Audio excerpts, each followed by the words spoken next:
Ever since the dawn of time, humanity has celebrated its most successful and courageous citizens. These legends and celebrated people live on in history books and tales told throughout time, but some of these people don't have their full stories told. Some of these people may not be as great as they seem. Hey everyone, Dewey Stewart back and ready to give you another amazing top 10 list today, but before we get to our shocking list, don't forget to head on over to our newest channel Bumblebee and like and subscribe to Our Hive with Rachel Fisher and Ive. I'm just kidding, But you don't want to miss out, so be sure to go do that right away. But back to most amazing, today we are looking at the top 10 celebrated people in history who are actually evil. So get ready to have your mind blown and let's get to it. Starting us off at number 10, we have Christopher Columbus. Christopher Columbus was the famous explorer who ventured across the Atlantic Ocean back in 1492. Now between 1492 and 1504, he completed 4 voyages to the Caribbean and South America, and due to this is both credited and blamed for opening up the Americas to European colonization. So many people obviously have some problems with him for that reason alone, but in case you needed some more examples, Columbus was actually known to treat the original caretakers of the land, aka the indigenous people to the Americas, quite terribly. He is known to have enslaved, tortured, and even reported saying, "They should be good servants." Yeah, I know this was a very different time, but that doesn't take away from the evilness of this action. I think it is important to recognize as we learn not just the positives, but also the major negatives through history. That's how we will continue to progress instead of digress, in my opinion. Coming in at number 9, we have JFK. Remember the president that was assassinated in his moving car during a public appearance? You know, that guy? He is known to many to be one of the best and most likable presidents of all time, but he wasn't as squeaky clean as some of us would like to think.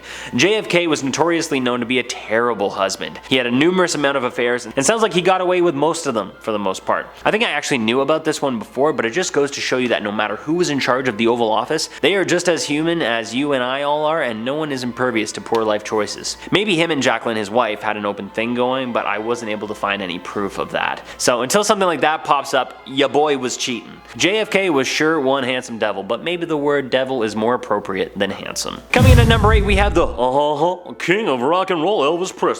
Elvis the Pelvis, the king, the studly man, and a musician that he was, with no one's surprise, obviously got around quite a bit with the ladies. Ladies who weren't always of age either. Elvis Presley's first wife Priscilla first fell in love with the king when he was 24 years old, and she was 14 years old. This was way younger than the age of consent.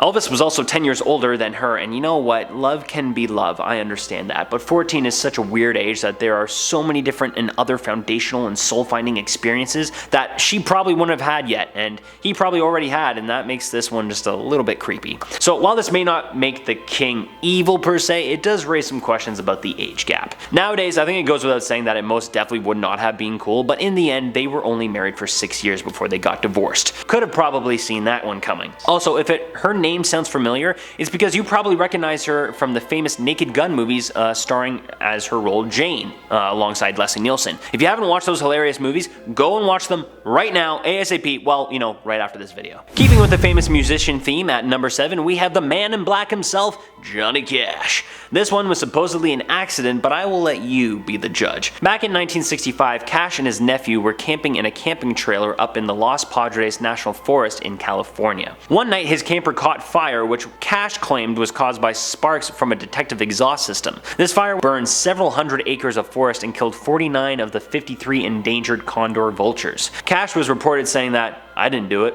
my truck did, and it's dead, so you can't question it." He also said, "I don't care about your damn yellow buzzards." His nephew, who was with him, thinks that he was unable to stop the fire from spreading because of the drunken state and possibly state that he was in. And you know, in the end, the federal government did sue him, and he most certainly caused his own ring of fire. Sorry, had to be said. Coming in at number 6, we have Frank Sinatra, aka Old Blue Eyes himself. Though he may have been dreamy due to his silky voice and devilishly good looks, he was not without his faults. It is believed that Sinatra actually worked quite closely with the mafia and was known to be quite as well. There is a story where Sinatra reportedly fired a gun at a mattress in an argument with famous actress and former wife Ava Gardner. He then even threatened to take his own life right after. This obviously sounds like quite the unhealthy and manipulative relationship, so it is no wonder that the two ended up getting divorced in 1957, but it can be quite difficult for some to look up to Old Blue Eyes with the same charm after hearing a story like this. I don't know exactly when this occurred, but I know if this would have happened to me,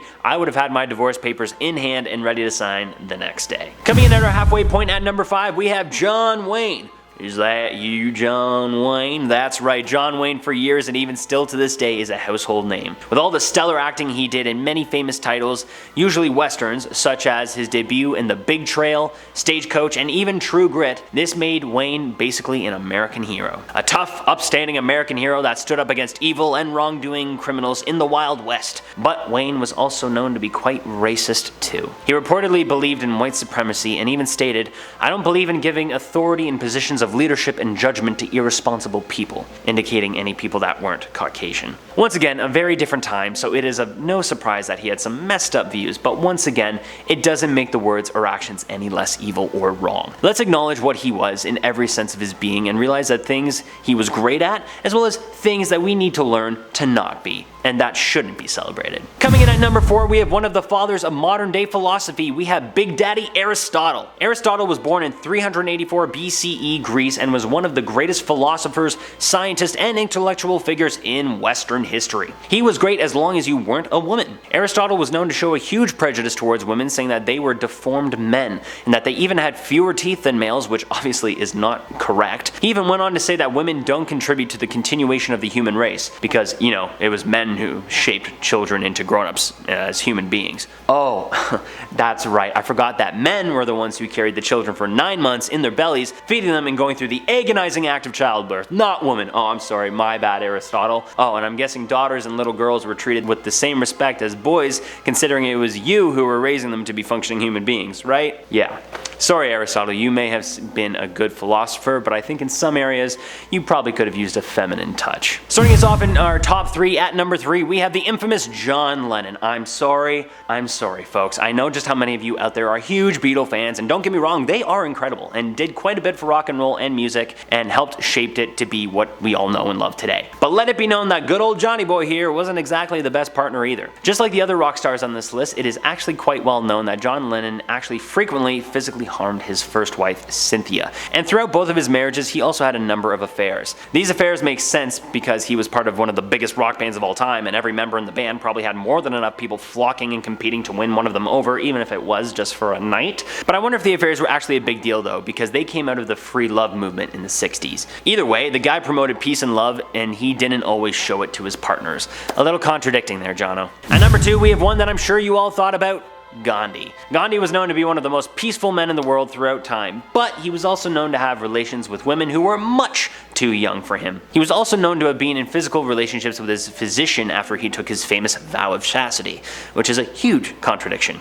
Look, man, go ahead, do your thing, but just don't make a vow of chastity, and maybe date up just a little bit closer to your age, huh? I think you would have had a lot more luck that way, and I bet you would have found even more peace than the reported peace that you apparently found. Now, I know he is dead, but for any looking to him as a role model, just, maybe learn from his mistakes. And finally, coming in at number 1, and the mascot to everything saintly, holy, and right in the world, Mother Teresa. Mother Teresa has gone down in history as an actual saint, but let me tell you, she may or may not still deserve that title. Many actually disagree with views of Mother Teresa because of her thoughts on suffering, as she believed all should suffer, including the very people that needed her help, meaning even the poor people that she intended to help had to suffer. Which is odd, because it sounded like most of the people she was helping had suffered quite enough on their own in their lives already by the time that she came around. It's reported that most of her mission didn't actually provide adequate medical care to most who were to receive it. So, Mother Teresa, it sounds like you weren't anywhere near better than any of us, and if she gets a saint title,